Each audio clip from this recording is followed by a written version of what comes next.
नमस्कार, ये आकाशवाणी शिमला है। अब आप अनुराग पाराशर से प्रादेशिक समाचार सुनिए। प्रदेश में कोरोना मामलों में वृद्धि के मद्देनजर राज्य सरकार ने कल 10 मई सुबह 6 बजे से कोरोना कर्फ्यू में कुछ और सख्त पाबंदियां लगाने का निर्णय लिया है। ये पाबंदियां 17 मई सुबह 6 बजे तक जारी रहेंगी।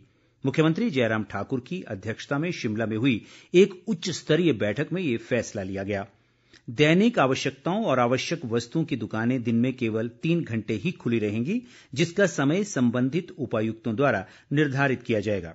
बैठक में सार्वजनिक परिवहन को आगामी आदेशों तक बंद रखने व निजी वाहनों को आपात स्थिति में ही चलाने की स्वीकृति देने का निर्णय भी लिया गया। मुख्यमंत्री जयराम ठाकुर ने लोगों से कोरोना महामारी को काबू करने में इस कर्फ्यू के प्रभावी कार्यान्वयन में सहयोग का आग्रह किया है।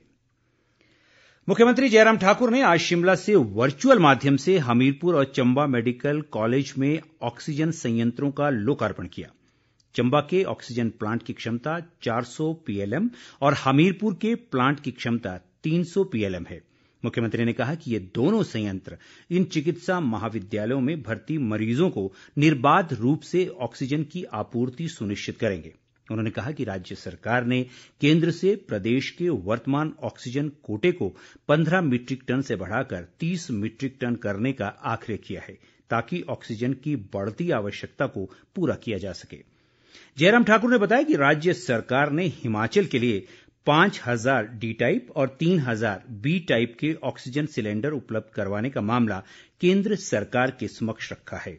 इस दौरान केंद्रीय वित्त राज्य मंत्री अनुराग ठाकुर ने कहा कि केंद्र सरकार कोरोना महामारी से निपटने के लिए राज्य को हर संभव सहायता प्रदान कर रही है। पूर्व मुख्यमंत्री प्रेम कुमार धूमल, स्वास्थ्य मंत्री राजीव सैजल और सांसद किशन कपूर भी वर्चुअल माध्यम से मौजूद रहे। इस बीच पूर्व मुख्यमंत्री प्रेम कुमार धूमल ने हमीरपुर मेडिकल कॉलेज में ऑक्सीजन प्लांट के शुभारंभ के लिए केंद्र व प्रदेश सरकार का आभार जताया है। उन्होंने कहा कि ये प्लांट ऑक्सीजन की मांग को पूरा करने और रोगियों के जीवन रक्षण में सहायक सिद्ध होगा। धूमल ने बेहद सावधानी बरतने की आवश्यकता पर बल देते हुए कहा कि दिशा निर्देशों को गंभीरता से पालन करने पर ही प्रदेश कोविड-19 की दूसरी लहर से सफलतापूर्वक निपट पाएगा। केंद्रीय वित्त राज्य मंत्री अनुराग ठाकुर ने दिल्ली में रह रहे प्रवासी हिमाचलियों को कोरोना काल में राहत पहुंचाने के लिए 50 ऑक्सीजन कंसंट्रेटर वितरित किए हैं। उन्होंने कहा कि ये ऑक्सीजन कंसंट्रेटर विभिन्न हिमाचली कल्याणकारी संस्थाओं को उपलब्ध करवाए जाएंगे। अनुराग ठाकुर ने कहा कि कोरोना की दूसरी लहर के कारण संक्रमितों की संख्या बढ़ रही है, जिसके परिणामस्वरूप देश भर में ऑक्सीजन की मांग भी बढ़ी है। उन्होंने कहा कि केंद्र सरकार व राज्य सरकारें इस विपदा से निपटने के लिए आपसी तालमेल से सभी जरूरी कदम उठा रही है। वन मंत्री राकेश पठानिया ने कहा है कि कांगड़ा के नागरिक अस्पताल नूरपुर में 50 बिस्तरों का कोविड केयर सेंटर जल्द शुरू किया जाएगा।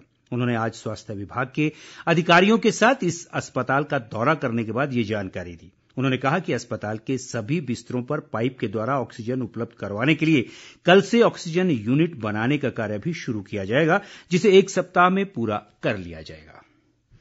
प्रदेश में कोरोना संक्रमण के मामलों में वृद्धि लगातार जारी है। बीती रात से अब तक प्रदेश में 1014 नए मामले सामने आए हैं। शिमला में सबसे अधिक 263, सिरमौर में 228, हमीरपुर में 196, कांगड़ा में 180, जबकि मंडी जिले में 142 मामलों की पुष्टि हुई है। इस दौरान 2325 लोग स्वस्थ भी हुए हैं। इसके साथ ही राज्य में संक्रमण से स्वस्थ होने वालों की संख्या लगभग 97,000 तक पहुंच गई है।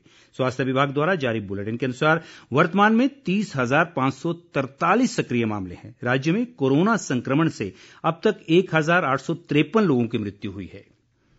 प्रदेश भाजपा अध्यक्ष सुरेश कश्यप ने कहा है कि राज्य सरकार द्वारा कोरोना महामारी से लड़ने के लिए किए जा रहे अथक प्रयास सराहनीय है। उन्होंने कहा कि सरकार कोरोना महामारी से निपटने और कोविड मरीजों को बेहतर सुविधाएं उपलब्ध करवाने के लिए प्रभावी कार्य कर रही है। उन्होंने प्रदेश के लिए 6 ऑक्सीजन प्लांट स्थापित करने के लिए केंद्र सरकार का भी आभार जताया है। ऊना जिले की सभी 245 ग्राम पंचायतों ने सभी पंचायत वासियों के लिए कोविड अनुरूप व्यवहार को लेकर दिशा निर्देश जारी कर दिए हैं। पंचायतों ने निर्देशों की प्रतियां सार्वजनिक स्थानों पर लगा दी है, ताकि सभी लोग इन आदेशों से अवगत हो सके। इन आदेशों की अवहेलना करने पर 1,000 रुपये जुर्माने का भी प्रावधान है।